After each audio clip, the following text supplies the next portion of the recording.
Oh man, I'm here, bro. What I'm hearing is very exciting. I'm gonna just have this play in the background while we discuss this.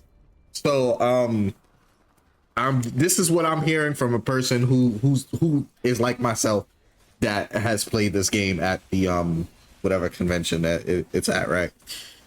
So the first thing is just to correct from before, the difficulty is easy, normal, hard, and then something called Hellwalker. Okay, I'm gonna get to Hellwalker in a second.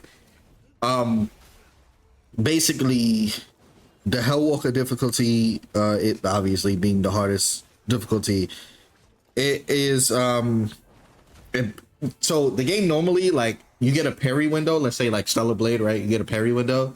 So on the harder difficulty, the parry window is shorter.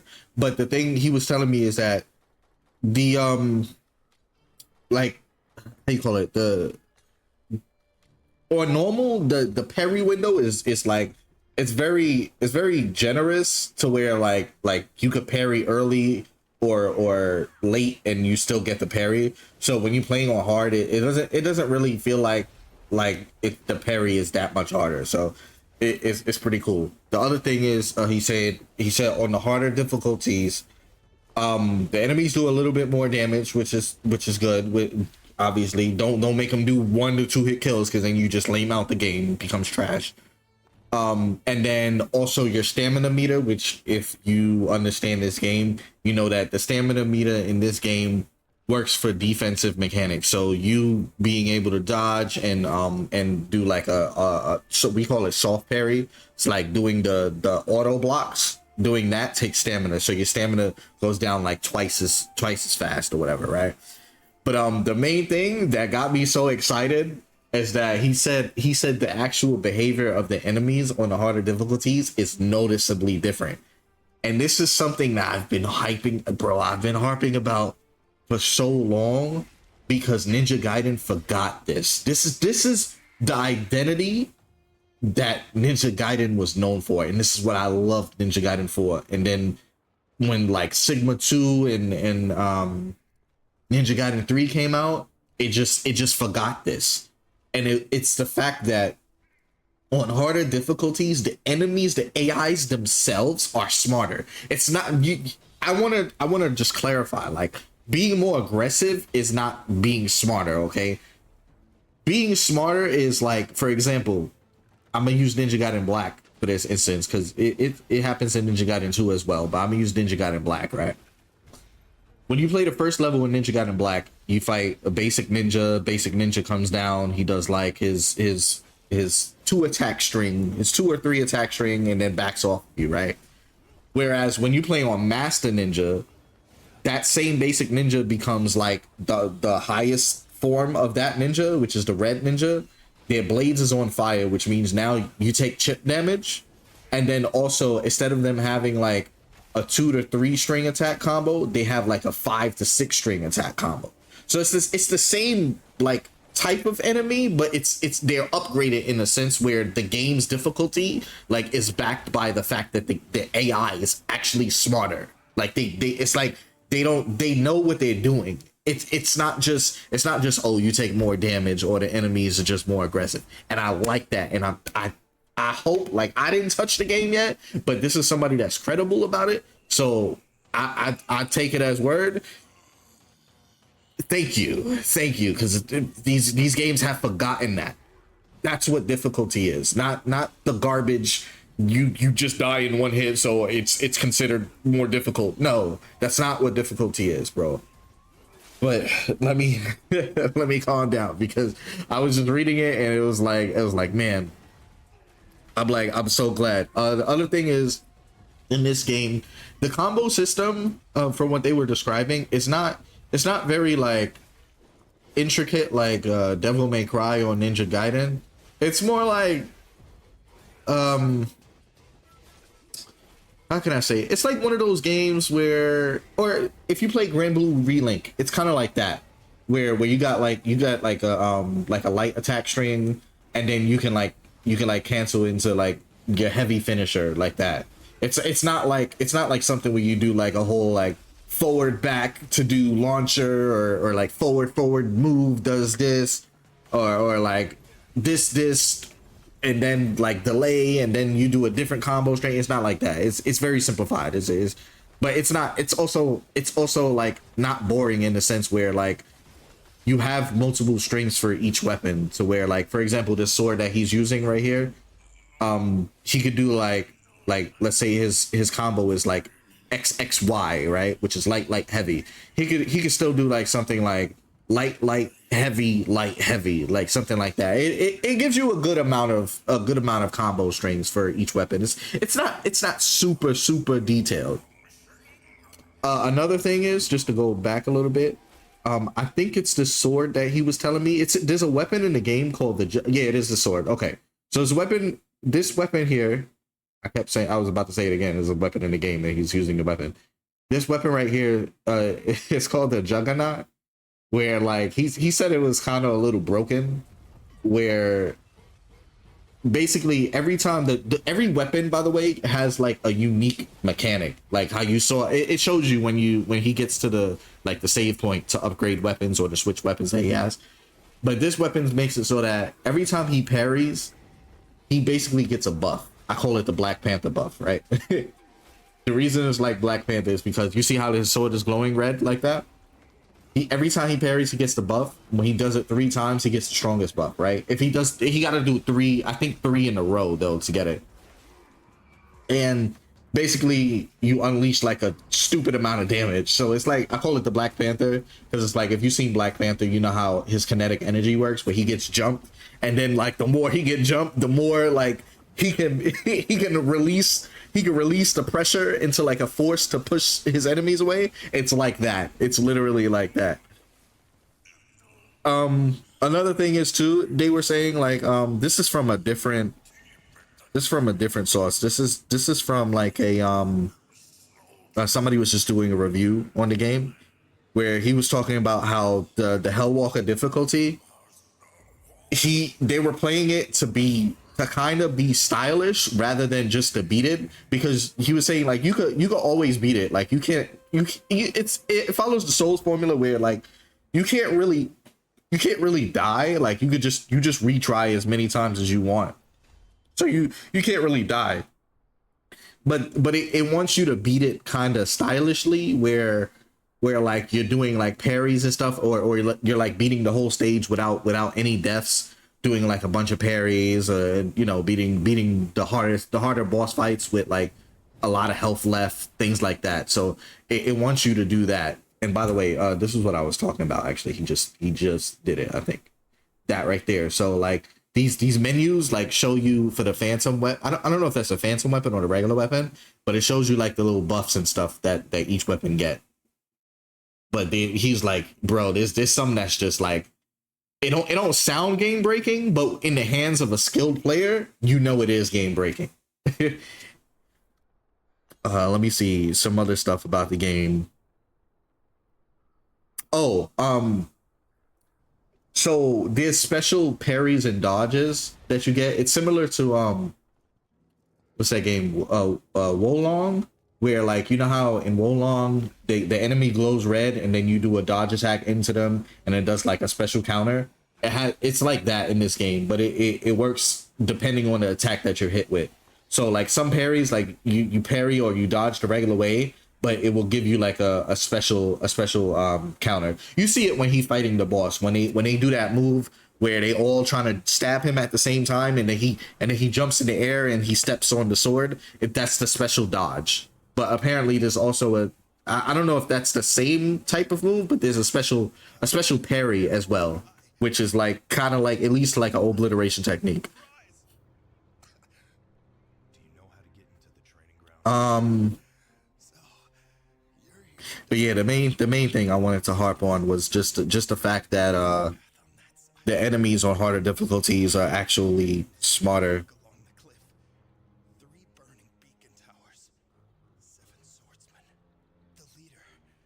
Oh, also too, the bosses, and this is another thing that Ninja Gaiden used to do as well that they forgot, is that the bosses on harder difficulties used to do certain versions of the moves that they don't do on normal. or like just moves at all that they don't do on normal. Remember how in Ninja Gaiden Black, the Vigorian Berserkers, you only fight them on the harder difficulties. You don't fight them on the easier difficulties. Things like that. Like they'll have enemies like that, and they'll have boss attacks like Zidonius, for example, in Ninja Gaiden 2. He throws 2 fireballs, but then when you play on Masked Ninja, he throws 4 fireballs. Whereas the version that throws 4 fireballs is only in like the end game fight on like an easier difficulty. So it fully like fixes the game to be different. And this is the type of game that I play. I will only play this on a harder difficulty. I can't play this on easy because of the fact that it's like that, where like I want the boss to be to fight me at 100% of what it can do.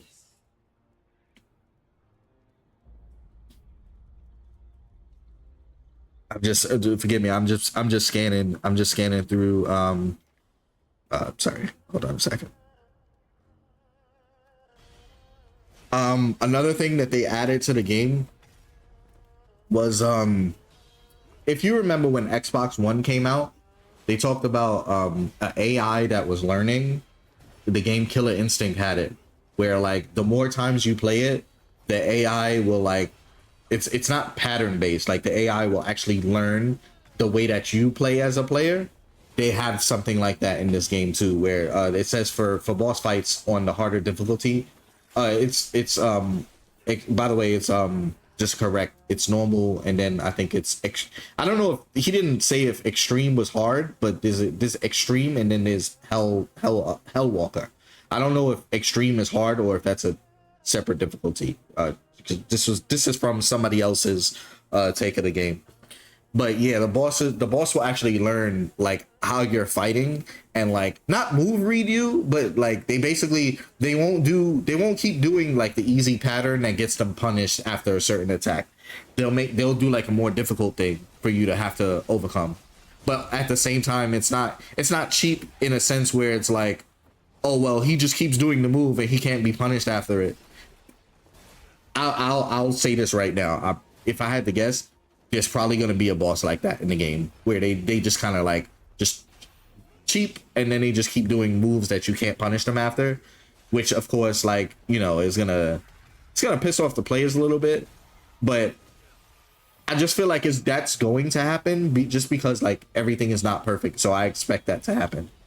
I like that little camera effect that it does too when you're like when the camera's behind the wall, it like gives you like an extra transparency camera kind of thing.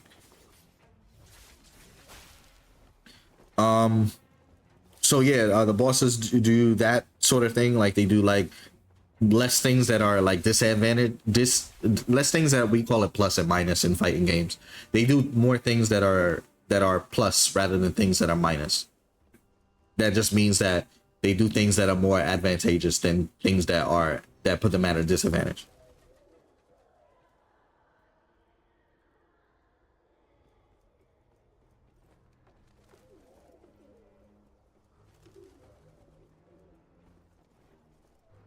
Okay, so this is something that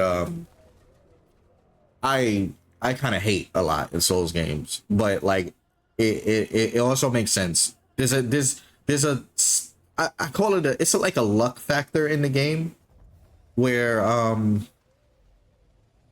basically it's like it's called an option select in a fighting game. This way you could do like one action with like 2 different results, right? So let's say this enemy that's fighting him right now, like she does like a 2-hit combo, and then like it could go into a third hit, right? But sometimes the boss, instead of doing the third hit, they'll do an option select where they'll just do like a different move entirely as the third hit. So you as the player, you're used to the third hit, so you're gonna like, you know, in response to, you're gonna like do a parry to time the third hit, but then it's no longer that move. So now it's like, well, since it's no longer that move, now like I'm gonna get punished for it. It's they have that sort of luck factor in this game too. However, it's not game breaking where it's like, oh well, you guessed wrong, so you got hit. They still give you enough leeway to react to the you know, whatever it is that they decide to do, other than the normal string, the normal combo string that they do, if that makes sense. I know it's kind of hard for me to explain that. That's why I try to speak it in fighting game sense, you know. So if it's like punch punch Hadouken, like sometimes the boss would be like punch punch Shoryuken, like that instead. So you're so used to like, okay, if they do the Hadouken, well, I could just do my super here, but if they do the Shoryuken, I'll get punished for it. It's basically that, okay?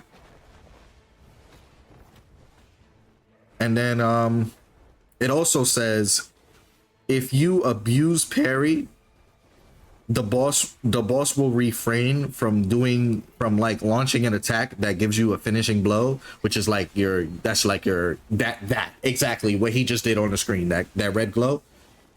It's that hard parry. So the boss would normally do that if you're not good at parrying, like if you're like dodging or blocking regular. But if you continue to abuse the parry, then the boss will like adapt to it and they'll not do that move that makes it so that they're counterable.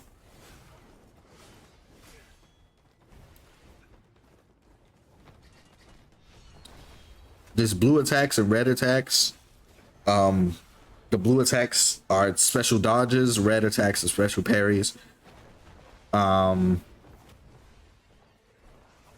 He said the game's humanoid, there's gonna be more humanoid bosses, and he wanted the game to feel like on a harder difficulty to feel like it's like you're fighting another player.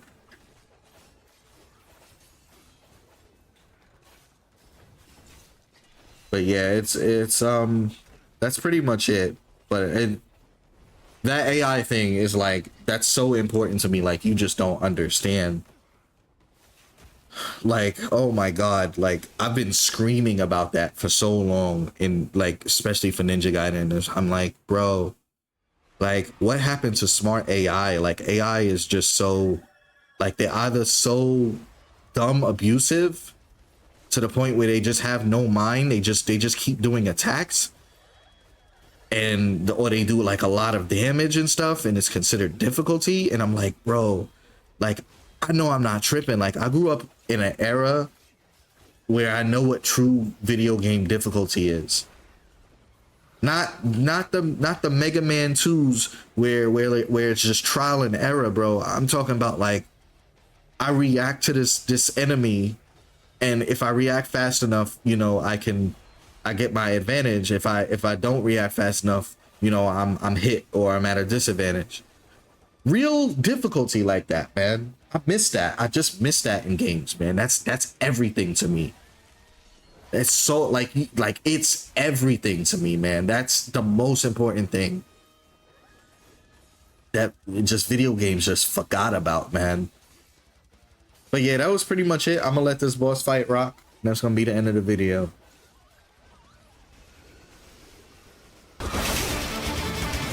Nothing can separate us. Not even in death.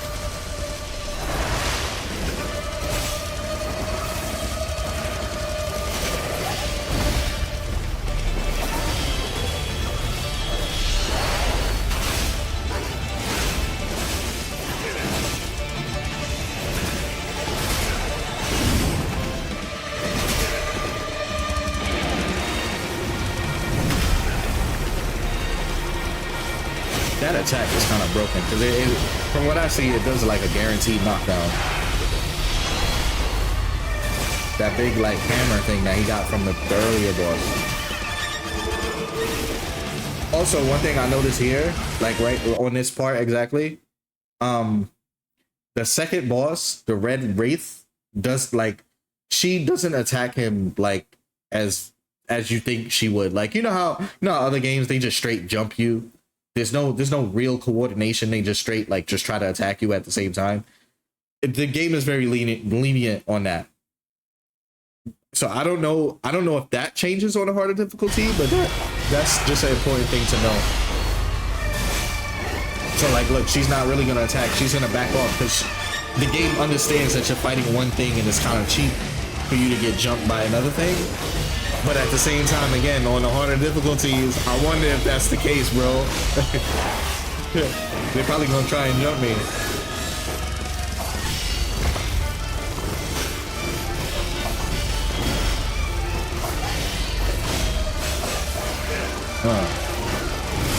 Get it. But yeah, I told you, as long as that sword is glowing red, it's like that damage increase is crazy. It's called the Juggernaut.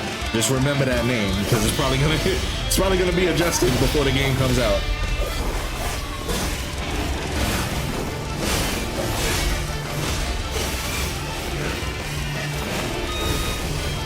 I hope all the boss fights have like fire music like that.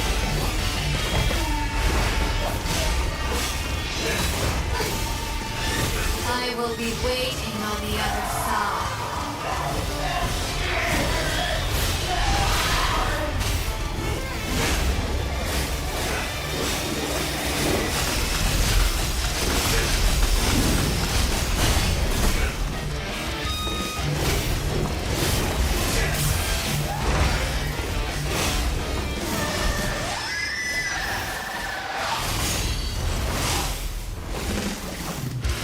Fatality.